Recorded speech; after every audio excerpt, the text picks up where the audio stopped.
Hey guys, it has been quite a while since I have sent out any sort of ministry or life update, and so kind of as the semester is winding down,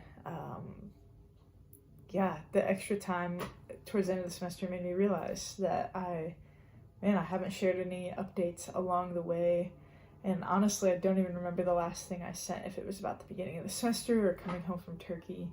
And so, sorry that there's been a lack of updates. There hasn't been a lack of ministry.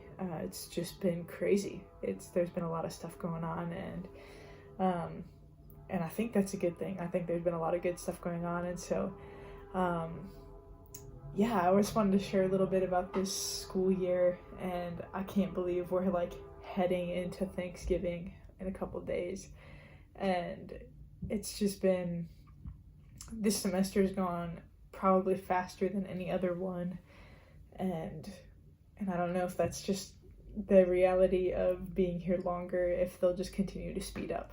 I kind of hope not. It's hard to hold on to like precious moments when things seem to be going so fast. But it's been a good semester. It's been really cool to just continue to work with students and to see them step up and into ministry. And a group that has just been so cool for me to watch do that is our worship leaders.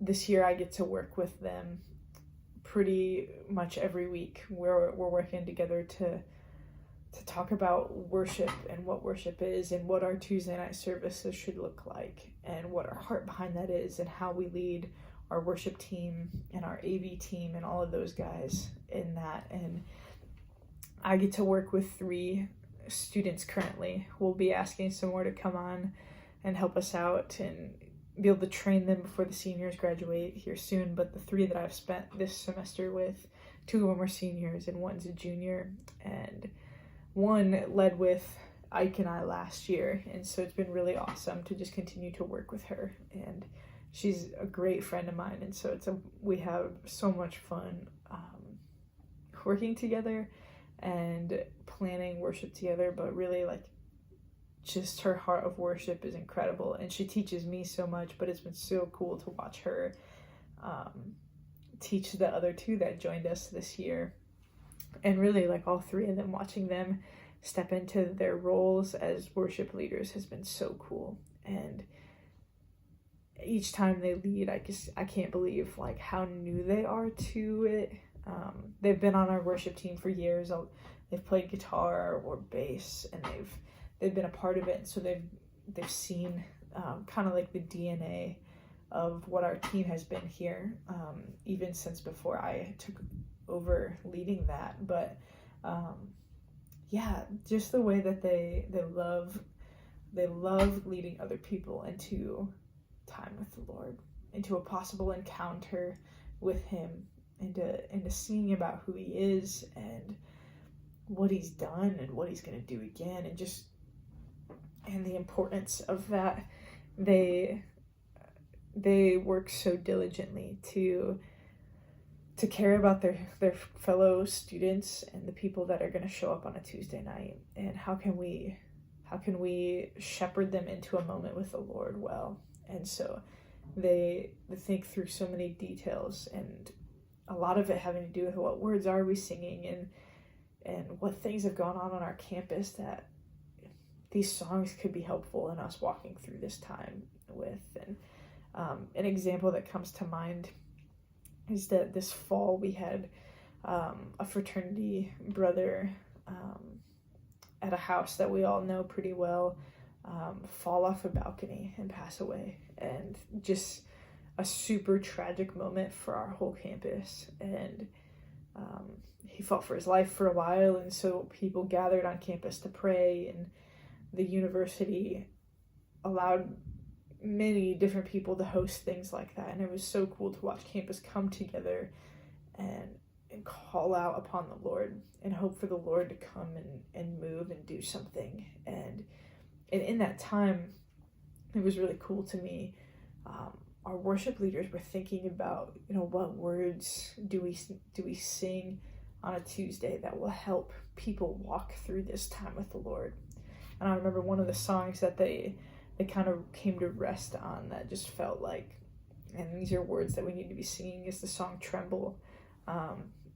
And how Jesus, with Jesus, darkness doesn't stand at all. And that felt so important as the student passed away, to call upon the Lord, like, Lord, bring peace, but also, like, darkness has no place with you.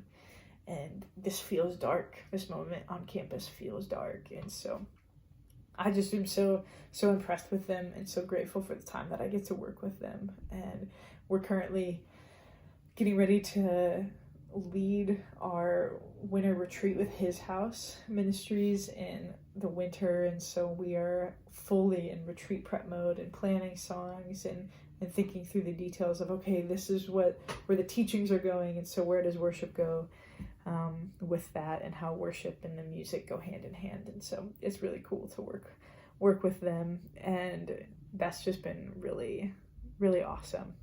And another thing that just comes to mind for me, this year we used to have these groups called SWAT groups, and they were accountability groups, and they were good, but we really felt like students were seeking after something a little bit different. And so this year we pivoted and we made these new groups called apprenticeship groups. And so instead of SWAT groups, we have apprenticeship groups, and these apprenticeship groups spent this whole semester going through John Mark Comer's Practicing the Way.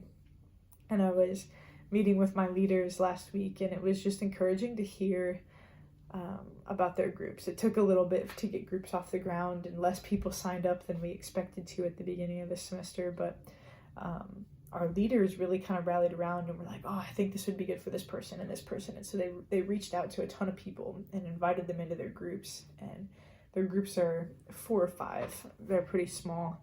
But a couple of my leaders, their groups are mostly made up of the baby Christian term, where they're younger in their faith.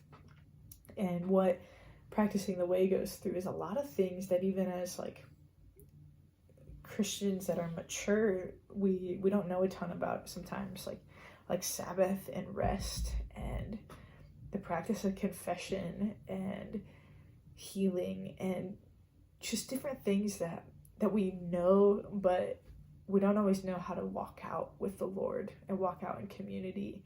And so it was so cool to hear about these groups that had a lot of newer Christians in them, talking about things like Sabbath and how they've never heard of Sabbath before, and what it looked like to stop working for a day. And it's super hard for college students, as I've spent time in school and worked with a lot of students, even just this year, it's really hard for them to take a day to rest, and school just often demands a lot. And so it's really cool that they're having conversations about rest, and that they feel like this new group style, it added a little bit of structure and a little bit of freedom for them to really just invest in one another. And I've been through some of John Mark's stuff before, and I love the space he gives for people to think, and the space that his material allows for anybody, regardless of how much you know about the Sabbath, to grow. And really, it's like his whole thing is that you can put something into this where you grow a little bit more, and kind of how much you put into it is what you're going to get out of it. And so if you really dive in, you're like, I want to improve what my rest looks like every week, you're going to get something out of his material. And so it's really cool, and I just love that they're going through that. And next semester they're going through a ministry that I really care about called the Permission Pathway or Experience. And so our friend here, Pete Coco, is allowing our students to go through that to kind of as a whole. And so I think we have probably around 60 students that'll be going through